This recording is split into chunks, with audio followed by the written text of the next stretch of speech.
环球大战线深入世界最前线，全球各地的观众朋友，大家好，我是叶思敏，祝观众朋友们新年快乐。今天节目我们先一开始邀请到我们的来宾到场，前资深外交官介文吉大使。思敏好，各位朋友大家好。时事评论员王尚志，尚志哥。思敏好，观众朋友大家好。亚太防务杂志总编辑郑继文总编。思敏好，大家好。好，还有资深媒体人彭华干哥。主持人好，大家好。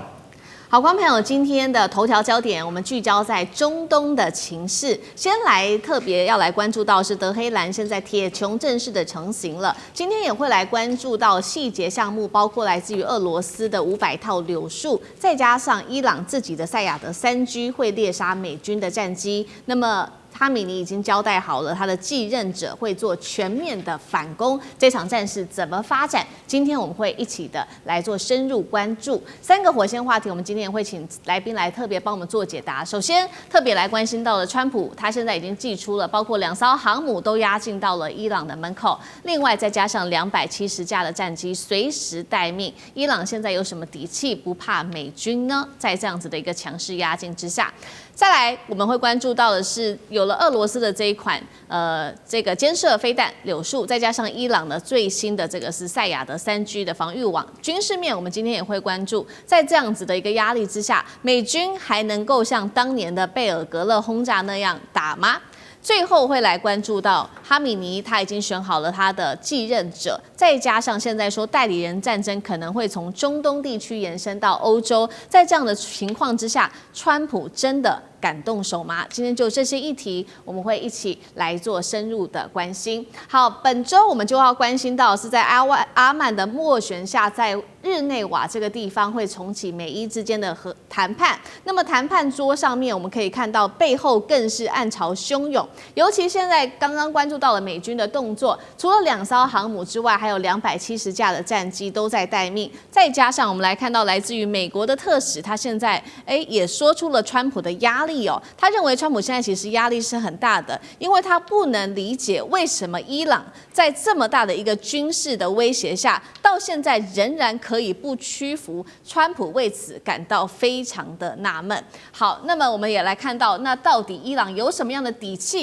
可以到现在还是不屈服呢？首先，我们要来看到是伊朗跟俄罗斯，其实在去年12月的时候就已经完成签署了一个军售协议，金额高达5亿欧元，并且这些武器会在3年内做交付。这当中细节来看到了，包括了500套柳树的这个防空的系统发射器，还有2500枚的监射飞弹。另一方面，我们来看到伊朗自己也准备好了自己的飞弹系统，它在荷姆兹海峡这边举行首次的实战的一个测试军演，那么还测试了它的长程海军防空飞弹赛亚德3G。今天我们会请来宾特别帮我们解析这一些武器哦。可以建构的是150公里的防御网，拦截目标包括了有战机、无人机，还有巡弋飞弹跟海上巡逻机等等。所以今天节目一开始，我们要来特别看到了遏制的这款武器，再加上伊朗的这个3G 的萨亚德，对于美军的威胁到底有多大？川普在这样子的一个压力下，还能像当年贝尔格勒大轰炸这样做，或者是说上次的午夜之锤这种快速打击，他敢做吗？干哥怎么看？好，所以说伊朗终究不是当年的贝尔格勒，也不会是最近才刚刚发生的委内瑞拉。为什么？那这一次哈，他从俄罗斯引进了500套柳树。柳树我要特别讲一下，它的就是官方的编号叫9M336啊，那它的前身是9M38、9M34啊，就是针式跟箭式监射防空飞弹。说穿了，这个柳树飞弹就是单兵带的，就是扛在肩膀上面。那你可以这样想，那这个它的射程范围的话，应该不高，对，它只有7到15公里的射程而已。但是它会有一个什么效果，你知道吗？就是美国海军又贵又高的那种F-35，那个战斗机，你飞一点点，飞低一点点看看，你如果飞得太低的话，你就会被我的监射飞弹给打下来，而且你很难从红外线讯机上面去找到发射飞弹的这个士兵，这就是监射式飞弹的好处。那它继承了以前就像美国的相同的标准的那个飞弹，就是刺针飞弹，我们国军也有啊。其实它的工作原理跟它的性能范围都差不多啊，就是差不多10多公里的射程，有时候甚至到了面前，眼睛已经看到了才打，所以这个就是一种什么？就是最后的一个制止的手段。那但是这次要买那么多的话，我坦白讲一句，很多500套，对，500套发射器，然后再买2500枚飞弹，你知道那一枚飞弹多少钱吗？20万美金。那并不便宜啊，就打出去就是800万台币，打出去就是800万台币，其实并不便宜。那所以说，它也经过相当的改良。以前的肩射式防空飞弹只能够什么？只能够对付什么？你飞机发射出来的红外线讯号，它就去追那个热源，去追它。那现在它也可以发展到这个柳树飞弹，它可以主动找目标，主动去追目标，然后呢，它也不会受到另外的电子干扰。所以说，这一种飞弹，其实老实讲一句，是在这俄罗斯的部队里面最新的一种配备。那这次买了这么多，那我们就要讲说，如果美国航空母舰联队啊，舰载战斗机联队在侵入赫姆兹海峡之后，直奔德黑兰的这一路上的过程之中，它会不会遭受到像柳树飞弹的这样的拦截？因为从去年的那个12日战争，当时以色列跟美国联手破坏了，把伊斯法罕那个核子设施给打得稀巴烂。那个时候俄罗斯并没有帮忙啊，没有站出来说啊，我一定要赶快去帮伊朗一把或等等之类的。所以说，俄罗斯在这一次的交易之中，它也有一种好像是把去年没有答应伊朗的事情，今年这一次我悄悄的帮你完成一下，就是我偷偷帮你补齐了这一些这个防御措施。然后他们又在赫姆兹海峡首次展示了实战化的长程海军防空飞弹，叫赛亚德3G。赛亚德3G其实就跟俄罗斯的那个就是舰上版的那个榛果树飞弹是一样的东西，其实它这次最大的意义是，它从伊朗海军的垂直发射系统发射出来，这个意义非常重大。为什么？因为一般而言的话，你只能够发射1枚，再补1枚。现在我用垂直发射系统，我可以连续多发。对于美国的舰队入侵，那个空军力量的入侵，它能够连续齐发的话，是美国海军它必须要忌惮的一点。所以我觉得这一次他们那个俄罗斯这个赶快帮忙了，他部署了这批飞弹。对于伊朗而言是美国是对于伊朗而言是真的是及时雨，然后美国是必须要非常非常小心应付的。好，现在我们看到了，所以美国现在面对于来自于伊朗的压力之外，其实还有俄罗斯的协助。那其实川普现在考虑的事情，除了说刚刚我们特别提到的在军事上面压境之外，他其实考虑的还有包括干脆直接就斩首哈米尼父子，这样子做其实是最快的。那现在来自于《纽约时报》也特别做揭露，说川普你是有想到这一招，但是确实哈米尼早就已经做好准备了，他已经指派他的是最高国家安全委员会来替军政高层建立了4层的继任的顺序哦，也就是说，哈米尼一旦出事的话，政权是能够被无缝接轨的。那现在其实呢，川普还有专家们也都在担心的事情是，如果斩首没有办法立刻达成的话，恐怕会激起的是当地的民族的运动哦，把美军拖入在中东的泥淖当中。就算川普原本规划了2阶段的打击，恐怕都是无效的。介大使怎么解读？其实川普的剧本想法，其实你可以现在归纳起来，也不过看的就是6套。那么也没有，就是4套好了哈。那就是说，我们就分4套，分前2套跟后2套。前2套很简单，川普打的算盘就是说，他现在不断的军事集结施压，然后外交战场在施压，然后呢军事大军压境。他希望达到一个目的，就是什么？伊朗不战自溃。如果根本不要打你，你就自己就怎么讲？内部就怎么样？自己就怎么吵起来了？内部就把这个现在的这个政府就取代了，然后一团乱局。那这是美国希望得到。另外一个呢，要不战自降。压力那么大，就跟美国这位这个特使讲说，奇怪了，压力那么大，怎么还没屈服？他的意思就是说，要人家不战自降。是我压力军队放你旁边，你就自己准备投降吧，对不对？这是他两个想法，这是如意算盘。到目前为止2个都没有发生啊。那另外一套2个剧本呢，就是战而后溃。有时候我出兵了，你就溃了，你就立刻怎么样？这个国防军跟这个革命卫队2个就干起来了，总统跟这个最高领袖2派人马也干起来了。一战的时候，2边就什么吵起架来，不战而后溃。那另外一个呢是战而后降。我跟你打了以后，发觉不行，我就投降了。可是这2个最大差别，前2套是不战而屈人之兵，后面你要战而屈人之兵，对不对？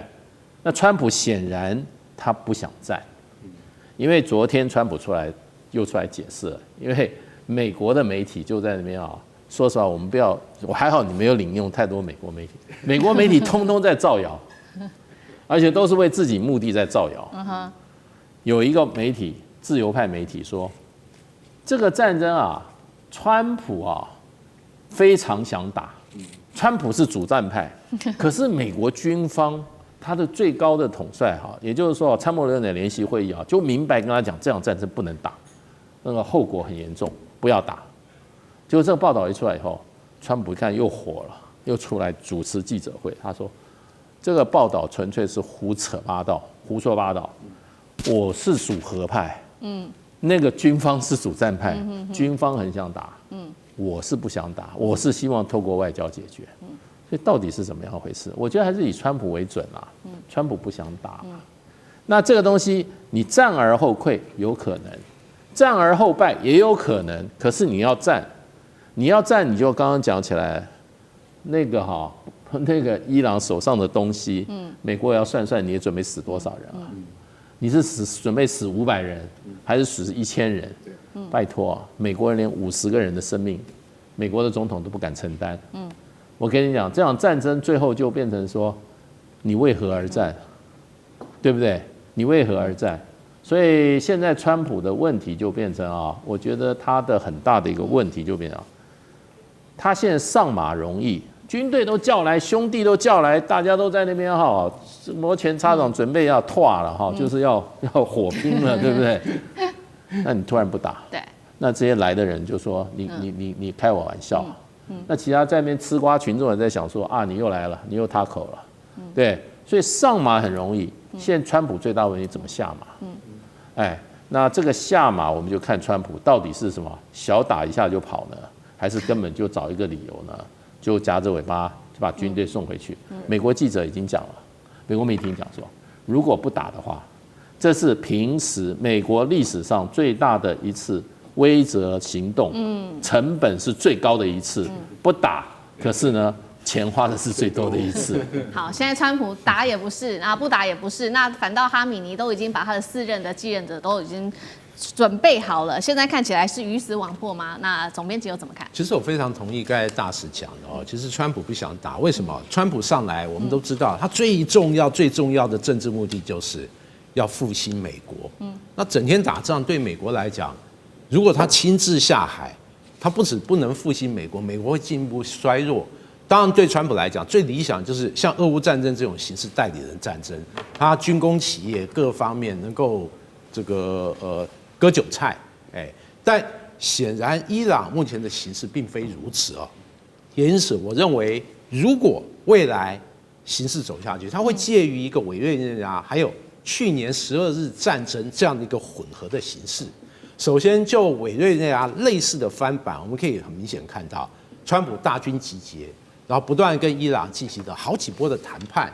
那伊朗其实这一阵子压力很大，大家知道，伊朗几个月前政权不稳，大家都知道那时候好像有颜色革命这样的一个风波，主要是经济太差，特别是物价飙涨，让很多老百姓受不了。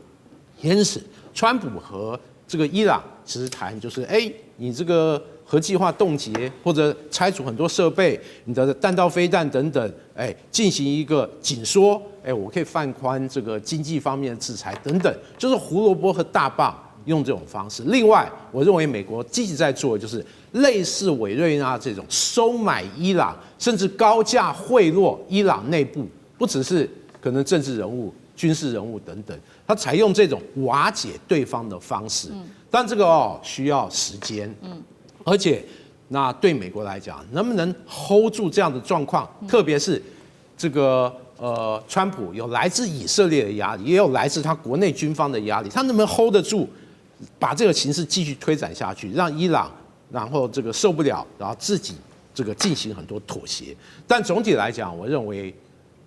以色列因为急于要摘除伊朗的核能力，因此这种开打的压力对伊朗是蛮大的。但如果真的开打，我认为伊朗也没有什么很好的防御手段。毕竟，刚才这些防空系统对伊朗来讲，可能像去年12日战争，伊朗这些防空系统像筛子一样，不止以色列重要的战机、空中目标没有受到严重的打击，因此它是单方面挨打，它唯一可以依靠就是弹道飞弹。会重演12日战争这种相互远程交火，但最后状况极可能是伊朗还是苦苦在那里硬撑，整个中东的形势事实上还是维持目前状况，没有太大的改变，大家都是继续拖下去。好，继续拖下去。那现在战事看起来其实也是一触即发的。那其实现在华府担心的事情，不只是在这个中东这边爆发这场战争，现在其实来自于《纽约时报》的另外一个说法是说，其实现在华府也非常的担心会不会扩散从中东到其他的欧洲国家，变成一场代理人战争。因为包括伊朗这背后，它有一些其他的代理人，像是也门胡塞组织可能恢复在红海这边的攻击，或者是真主党，甚至可能动用的是巡弋飞弹跟弹道飞弹，一旦真的开打的话，美军将会付出长期分散而且不可预测的代价。那像这个又怎么看？那川普承受得起吗？代理人战争？我想主要是代理人战争就是造成我们看到俄乌战争的这个消耗战。那这个消耗呢，其实就会拖了很久。但你说代理人战争，我觉得在美国跟伊朗这当中有点微妙。要什么呢？其实因为真正的敌人互相对方是以色列跟伊朗。但是现在美国有点公亲变事主哦，就是美国变成以色列的代理人，所以它本质上还是有一些微妙的，跟美国非要把伊朗怎么着这个部分的总的大战略目标，或对美国的真正最大利益，其实跟以色列不同。以色列就在这个中东的局里面，所以我觉得现在还是在看，我始终认为，对于伊朗要不要动手，还是要回到在整个这个美伊或者在中东当中，就是首先第一个是军事要掌握的情报。这个以及当中要付出的代价，如同前面几位所提到，要花多少钱？我认为特别我们在思考美国，现在在讨论美国这件事情，其实不要讲从思考整个美国五角大厦，现在美国的就是100%就是川普的意志，跟过去说拜登时代当中有很多幕僚在互相决定、互相拉扯不太一样。川普在决定什么就是什么，而且川普作为一个顶流的商人，你一定要相信我，要理解他，他很在乎钱的。他非常在乎花多少钱，花钱能够获得多少代价。白花钱这种事情他是不干的。所以你说现在没有说那么多部队在那个地方都在花钱没有错，但他有没有从其他的方式去获得？我认为现在是因为这个都不太明朗的是川普。不确定他花了这个钱从哪里来，所以还在琢磨，而不是我那么认为说是这个政治当中的这些碰撞。而且我觉得现在作为一个情报上、军事上也需要动态的评估。伊朗现在有个状况，他好像还是要跟你谈，没有像过去显现伊朗就不怕死。我们都知道敌人最可怕就是他是个不怕死的敌人，目前看起来伊朗好像也要在找一些缝隙要活下去，所以表示里头确实有一些磋商，无论针对钱跟情报的空间。我觉得现在还有包括美国自己本身的情绪也让川普很头痛。我唯一现在观察在意的是，川普有没有因为现在因为关税受到很大的挫折，在国内遇到还有 ICE 这些挫折，这个顶流的商人他可不是会硬吞啊，商人们都是我如果不爽，我一定要找个地方有出口。所以我现在唯一的我觉得在俄罗斯对不对，在整个伊朗状况当中，有没有可能是川普个人的情绪爆发的转移，而让他在所谓的这个相对来说比较客观思考当中有一点点落差？因此，真正的不是情绪，是川普的情绪。好，谢谢尚志哥。那我们休息一下，马上回来。地缘政治、美中之争、战略价值、强权崛起、小国生存。现在与未来，洞悉事件走向，掌握世界脉动，全球观点，尽在环球